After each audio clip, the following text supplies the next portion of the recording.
পারিবারিক সমস্যা, মানে ধরুন যেই পরিবারে প্রচণ্ড রকমভাবে একটা অশান্তি আছে, একটা ঝুটঝামেলা হচ্ছে মা বাবার মধ্যে, বা সিবলিং রাইভালরি আছে, যেই ফ্যামিলিতে চাইল্ড নেগলেক্টেড হচ্ছে, যেখানে বাচ্চাকে খুব একটা মা বাবা সময় দিতে পারছেন না, বা বাচ্চা কোনো রকমেরভাবে হয়তো ভায়োলেন্সের শিকার।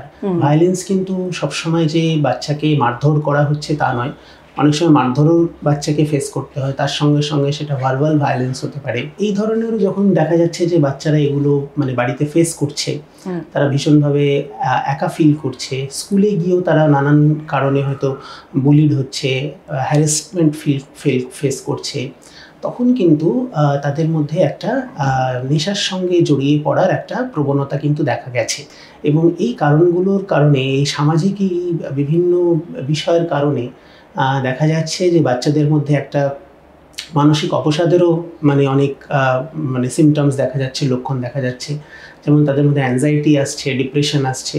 তো অনেক সময় এই মানসিক অবসাদের এই লক্ষণের জন্য কিন্তু তারা সাবস্টেন্সের উপরে, মাদকের উপরে নির্ভর হয়ে পড়ছেন।